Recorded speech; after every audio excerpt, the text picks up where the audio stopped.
All right, this week we're going to go over our PowerPoints here, and then I'll probably tell you more about what's going on this week and probably produce a couple of other videos. Right here, we're going to review crosses. I've kind of already done that, and there are videos on YouTube that I've linked you to or told you where to go that you can look at how to do crosses. Should be something relatively simple for you at this point. Of course, now you have to do them online with the software. Complementation crosses, I'll introduce that here. And that should be it. This should be pretty quick here today. You should be done with WT1 and WT2. Contact me if you're having issues. I think I'm doing a Zoom today with someone who's asking me about that. So, but of course, because of the weather, everybody's a little behind. So, but contact me if you're having issues. Grades will be posted. Don't worry. Should finish those up tonight, early tomorrow. WA2 will be done. Will be due soon. If you need, I've done videos on WA2 and how to do chi-square, etc. So and how to state your hypothesis, things like that. Those are all already online. You should have watched those. And then next week we will introduce WA3, which will be back to the writing. You're going to kind of combine some of the things you've done in WA1 and WA2 to produce WA3.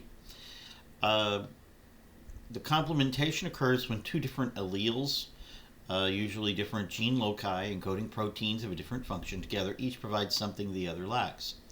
So in other words, what this is saying is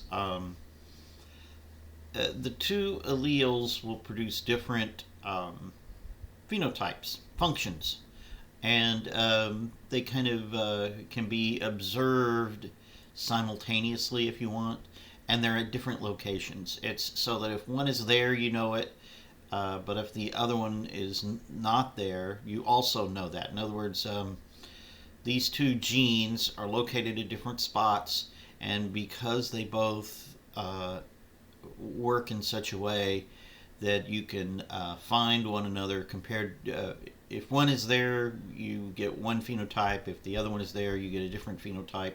And they work in some way so that you can tell when they're there and what chromosome they're on, and if they're perhaps sometimes even if they interfere with one another, you can also see that. But the idea is they are not necessarily they're not the same gene. All right, they're not alleles. Alleles are different versions of the same gene. These are completely different genes at different locations on perhaps even different chromosomes, and but maybe even on the same, but that can tell you a different thing.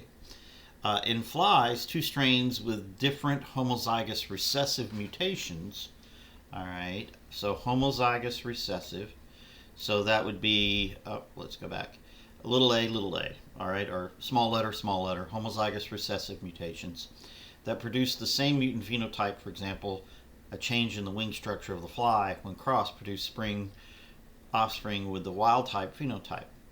In other words, in flies, two strains with different mutations, different like little a and little b, they produce the same mutant phenotype.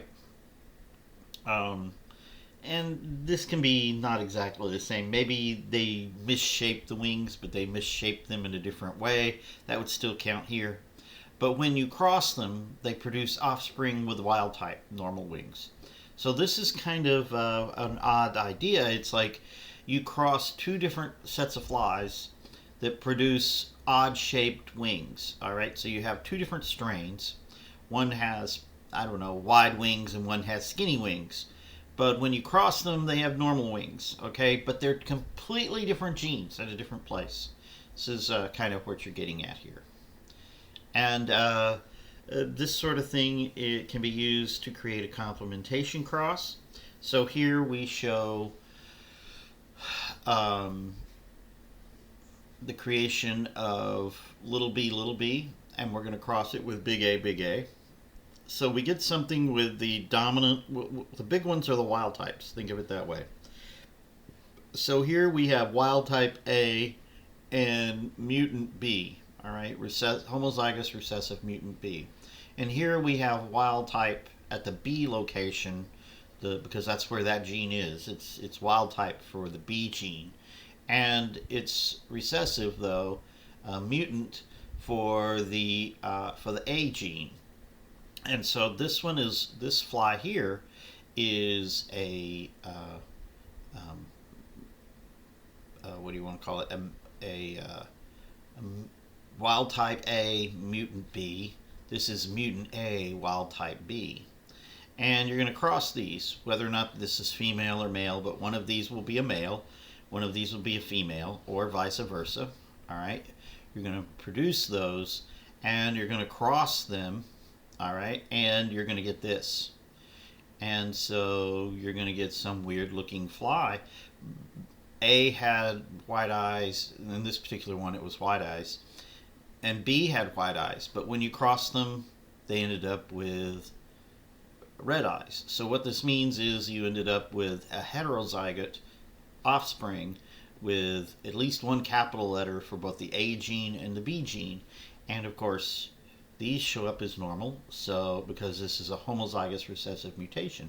So you end up with a red-eyed organism, but now it carries, all right, realize this, it carries recessive alleles, these little letters, that can be passed on into other generations, whereas here you only had little b, in this strain over here you only had little b recessive alleles in this strain, and this one you only had little a recessive alleles in this strain. Now you have a strain that carries both the little a and the little b allele, and they could potentially, if you breed these flies together, produce white eyes in two different ways. All right, here you only produced white eyes with this mutation, and you only produced white eyes with this mutation. This, in using this gene, each gene, there are two genes here, and this one there are two genes which can produce white eyes in this one. So this would be considered a complementation cross. In this one, they just use another of these, black body, and you can use these organisms to do additional matings to come up with more, to find out more things. You can cross these two, of course, get something, a wild type body type. So you get a wild fly from two mutants. So you'd go, hey, this is a black fly and a black fly, and I got a wild type fly. How did that happen? Well, this would be one way to get it, is what we're saying here. All right, so you're going to do this online. You're going to make these, and of course record your results. So of course you need to use virgin females. All right, mate with males displaying similar phenotypes. So there might be two ways to get a white-eyed fly. That was the example there. But something like ebony and black, those are essentially close to the same phenotype. They give a darker color to the fly.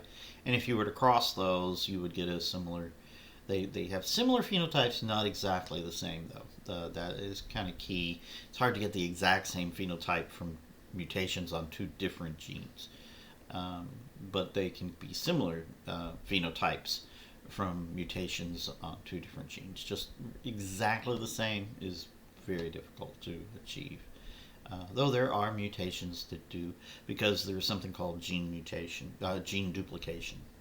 All right, so record selected product. There are also anything that is a result of a biochemical pathway might have several genes to achieve a final result, and any mutation along that pathway might produce the same phenotype. So there actually is a case for all of this. If you don't understand what I just said, well, there is a video where I talk about this sort of thing online. I might go search that one out and let you read that. But if you know what a biochemical pathway is and understand that each of the proteins that are produced in that pathway have their own genes, then you realize any gene mutation that disrupts that pathway means you won't get your final product, and so any mutation would produce the same phenotype. All right, this is what you're supposed to be doing. Make sure you use the virgin females. All right, we've gone through. Yep, that's it.